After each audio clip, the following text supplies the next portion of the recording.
Shalom, Bapak Ibu Saudara, kita kembali meneruskan pelajaran kita tentang kitab Nabi-Nabi, Nebiim. Kali ini kita belajar tentang Yeskil pasal 40 sampai 48. Bagaimana kita tahu Yeskil kita bagi menurut prinsip trilogi. Yeskil pasal 1 sampai 11 itu menceritakan tentang penglihatan bahwa kemuliaan Israel, kemuliaan Tuhan meninggalkan bait suci, ya. Tuh ada cerita mengenai kemuliaan Tuhan, penglihatan meninggalkan bait suci. Pasal 12 sampai pasal 36 itu berbentuk narasi, cerita baik mengenai teguran-teguran, janji-janji dan sebagainya mengenai kondisi Israel. Dan sekarang bagian yang ketiga ini pasal 40 sampai 48 kembali ini suatu penglihatan. Penglihatan tentang tanah Israel.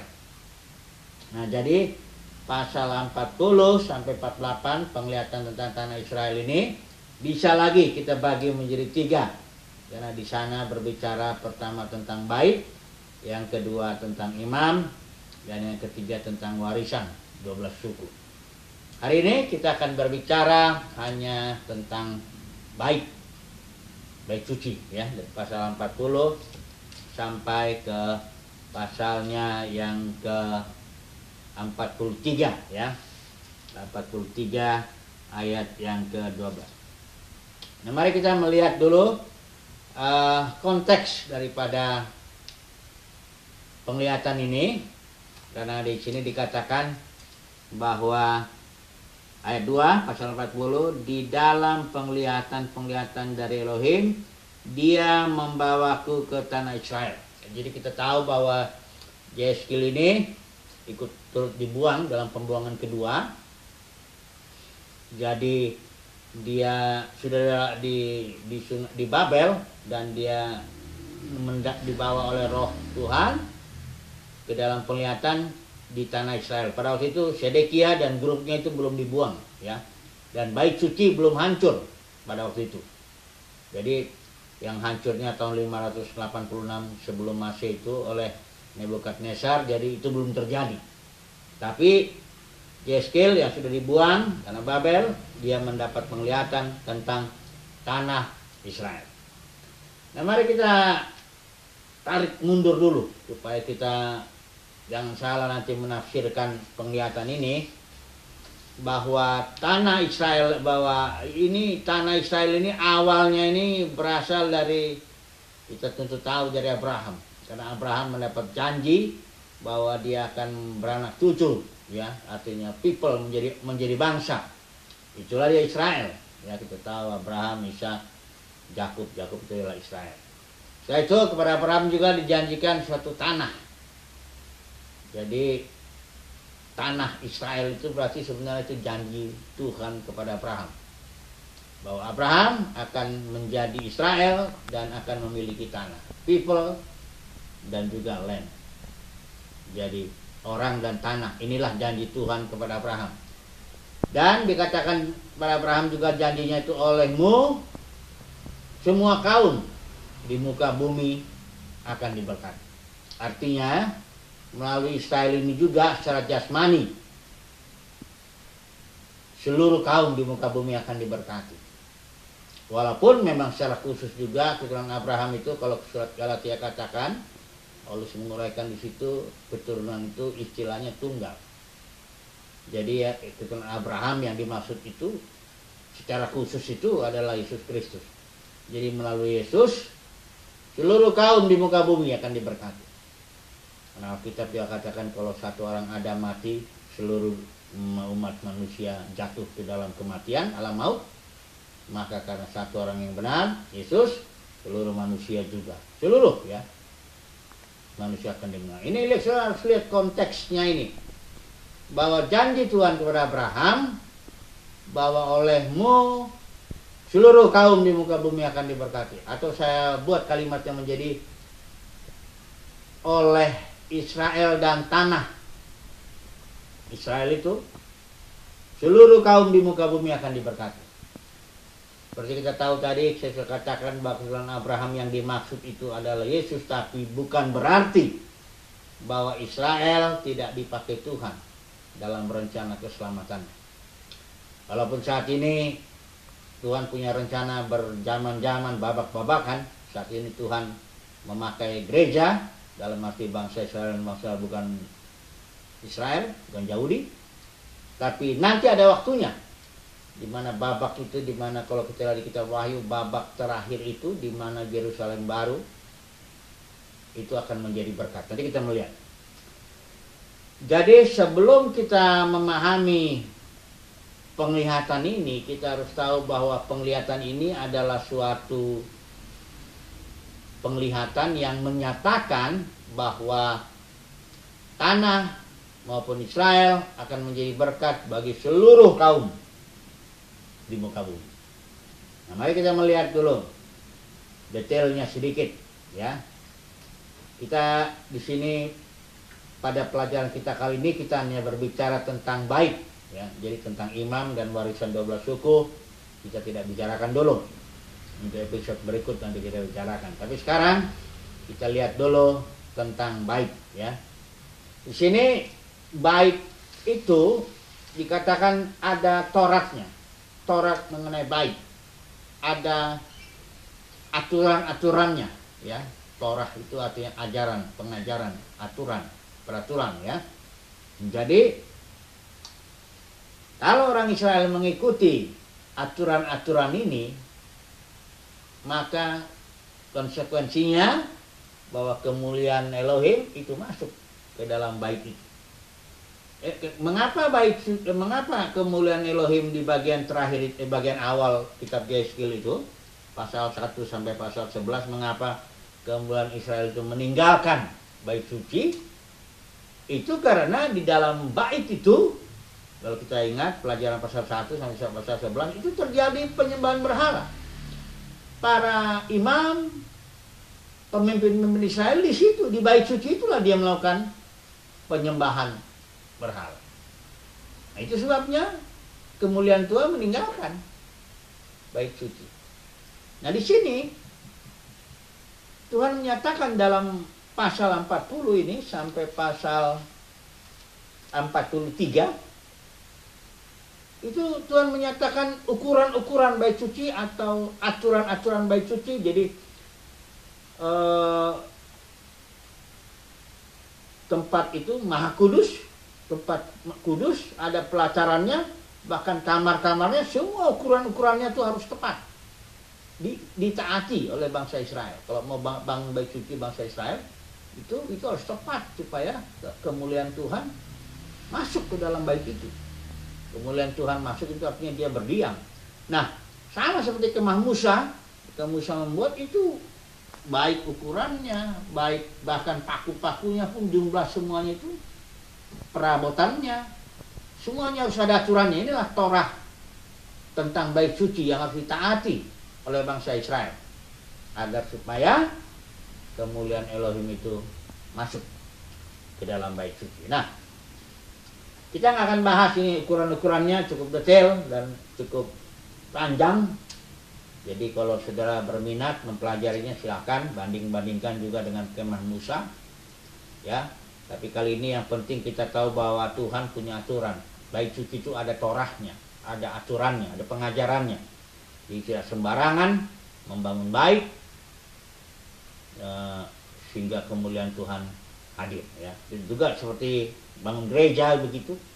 Itu hanya Yesus yang bisa bangun gereja. Aku akan menjadikan gerejaku, kata Tuhan Yesus. Jadi kalau kita sebagai hamba Tuhan Yesus, ya harus menurutilah aturannya. Karena kalau enggak, nanti masalahnya bisa jadi besar gedungnya, bagus alat musiknya, banyak anggotanya, tapi kemuliaan Tuhan itu ada atau tidak di situ, itu persoalannya. Jadi bagian pertama ini kita melihat bait ini, peraturannya itulah yang harus dulu ditaati. Ya, bangsa Israel itu ditegur juga dengan hal ini. Penglihatan ini menyatakan supaya orang Israel itu membangun bait sesuai dengan Torahnya, aturannya. Nah, kemudian yang kedua, poin kedua tentang bait ini, kita melihat kemuliaan Elohim seperti yang sudah kita katakan tadi. dia masuk ke dalam bait suci. Kalau kita melihat itu pasal 43 ayat 7, kemuliaan Elohim itu di situ dibilang, dia berkata kepadaku, hai anak manusia, inilah tempat tahtaku. Nah, ini tahta ya. Dan tempat telapak kakiku. Di sanalah aku akan berdiam di tengah-tengah Bani Israel untuk selama-lamanya. Dan seluruh keluarga Israel tidak akan menajiskan lagi nama kudusku, baik mereka maupun raja-raja mereka, dengan percabulan mereka maupun dengan mayat raja-raja mereka di tempat tingginya. Jadi ketika kemuliaan Elohim masuk ya, dalam penglihatan ini, kemuliaan Elohim masuk ke dalam bait suci, maka Tuhan janji di sini, karena di situ dia menegakkan tahtanya, dia memerintah. Jadi dia bukan hanya hadir, bait suci itu bukan hanya simbol daripada kehadiran Tuhan, tapi juga bahwa dia bertahta di situ. Dan di sini dikatakan ada satu perkataan, seluruh keluarga Israel tidak akan menajiskan lagi nama kudus. Ini satu penglihatan yang luar biasa, Bapak Saudara. Bahwa ada saatnya keluarga Israel itu betul-betul tahta Tuhan itu berdiam di situ. Ya, berdiam tahta Tuhan itu di bait suci, dan orang Israel tidak lagi menajiskan nama kudus Tuhan. Karena sebelumnya ini mereka menajiskan, maka bait suci itu dihancurkan tahun 586 Masehi ketika zaman Raja Sedekia. Jadi ini yang kedua, sebagai konsekuensi yang pertama dari peraturan Taurat itu, bait suci ada aturannya. Kalau itu ditaati, maka kemuliaan Tuhan masuk ke dalam bait suci, berarti dia bertahta di sana dan berdiam selama-lamanya, dan akibatnya tidak lagi nama Tuhan tidak lagi nama Tuhan dicemarkan, nama kudus Tuhan itu.